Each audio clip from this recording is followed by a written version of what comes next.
Looking for reliable forex analysis? Check out ForexScope for daily forecasts and insights to help you trade smarter. Link in the description and comments. Ukrainian Energy Minister Svitlana Hrynchuk has tendered her resignation, a significant development unfolding as the fallout from an alleged energy sector corruption probe continues to reverberate through the government. This move follows a direct request from President Volodymyr Zelenskyy, signaling a broader effort to address concerns of impropriety within the administration. In a statement shared via a handwritten note on Facebook, Minister Hrynchuk vehemently denied any wrongdoing in her professional capacity, expressing gratitude to President Zelenskyy and the government for the opportunity to serve in successive roles over the past decade. This resignation marks another high-profile departure amidst a deepening crisis sparked by allegations of substantial corruption within Ukraine's energy sector, a scandal reportedly involving hundreds of millions of dollars. The implications of these ongoing investigations are far-reaching, casting a shadow over the nation's efforts to maintain stability and secure international support during a critical period. In parallel developments, the nation's justice minister is also facing formal dismissal from their position, a confirmation relayed by the prime minister, underscoring the administration's response to the mounting pressures. Russia, meanwhile, has been quick to leverage these internal challenges, with its diplomats actively seeking to exploit the corruption allegations. The Russian embassy in the Netherlands, for instance, has amplified the narrative through social media, posting a meme that starkly contrasts domestic issues with aid to Ukraine, questioning continued financial support in light of the accusations.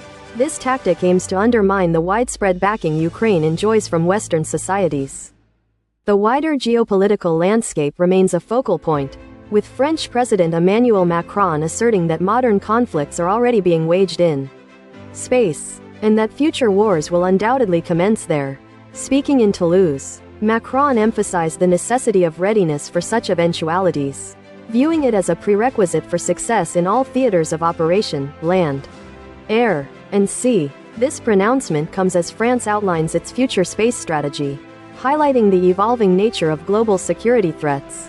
Adding to the complex international security picture, the Finnish defense minister, Antti Hakkinen, has voiced grave concerns regarding China's substantial financial contributions to Russia's war efforts. Hakkinen stated that China's involvement has reached a level where it is massively financing Russia's war chest, suggesting that Russia's capacity to sustain its military operations would be severely limited without this external backing.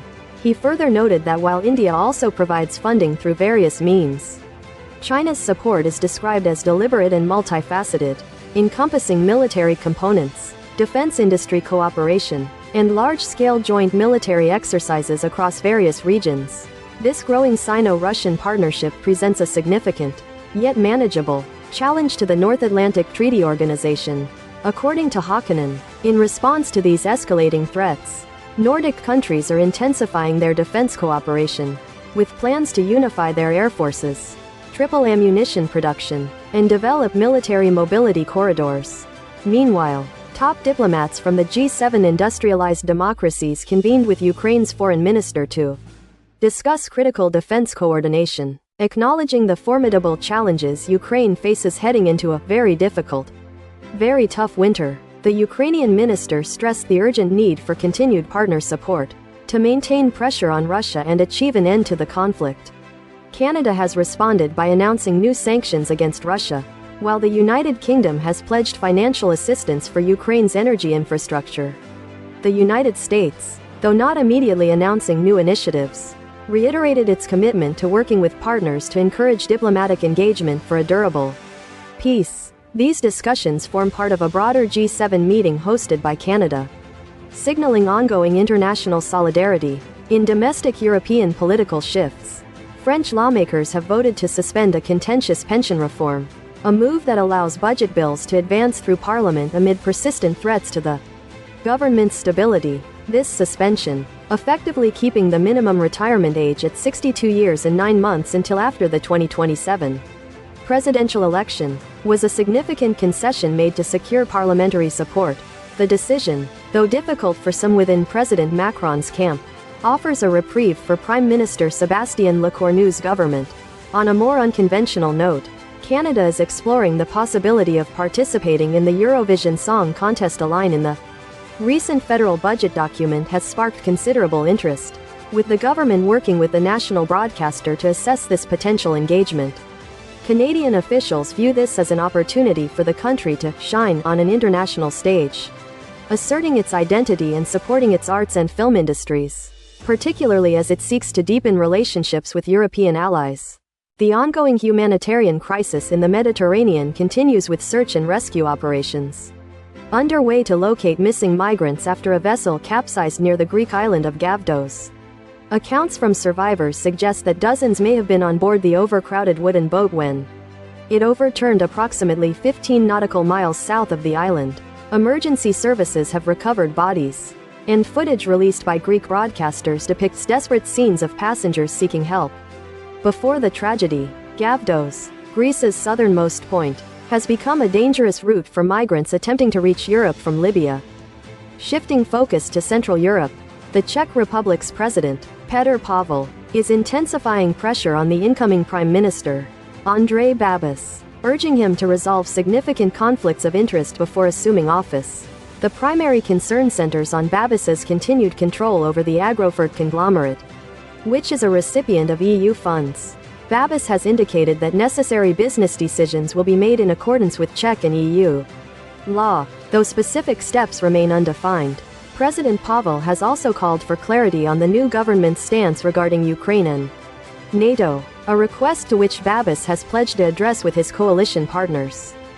In a stark reminder of the human cost of conflict and illegal migration, Italian prosecutors in Milan have initiated an investigation into alleged sniper tourism during the Bosnian War. The inquiry reportedly focuses on Italians who are accused of paying Bosnian Serb army members for trips to Sarajevo, where they allegedly participated in killing citizens during the city's 4-year siege in the 1990s. The broader implications of international relations and defense strategies were further highlighted, with news that top diplomats from the G7 nations convened with Ukraine's foreign minister. Discussions centered on defense coordination, with Ukraine's minister emphasizing the need for continued partner support to navigate a challenging winter and exert pressure on Russia to end the aggression. The United States, a key player in these discussions, reiterated its commitment to working with allies to foster diplomatic engagement for a lasting peace. The continuing efforts to secure Ukraine's resilience are underscored by the Ukrainian Prime Minister's confirmation of a formal motion submitted to Parliament to dismiss both the energy and justice ministers. A direct response to President Zelensky's request. This action reflects the administration's commitment to addressing internal challenges as the nation confronts external threats.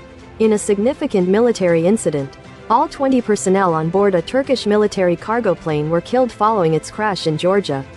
This tragic event adds another layer of concern to regional stability. The international response to geopolitical tensions also includes efforts to maintain diplomatic channels, as the Kremlin confirmed that prior talks with Britain regarding Ukraine had failed. This statement indicates ongoing, albeit complex, diplomatic maneuvering between Russia and Western nations. Meanwhile, Ukraine itself has demonstrated its capacity to strike at Russian military infrastructure, with reports of successful strikes on Russia's Stavrolen plant, a facility involved in producing components for drones and military equipment. This action signifies Ukraine's ongoing efforts to degrade Russia's military capabilities.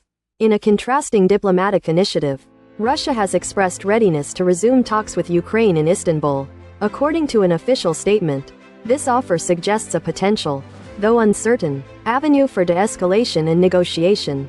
On the technological front, a new sleeper service is set to launch next year, connecting Paris and Berlin, offering an alternative mode of travel and potentially fostering closer ties between these European capitals. The perilous realities of irregular migration were highlighted by Frontex data, indicating a decrease in irregular border crossings across the EU, though the UK remains a significant draw for migrants.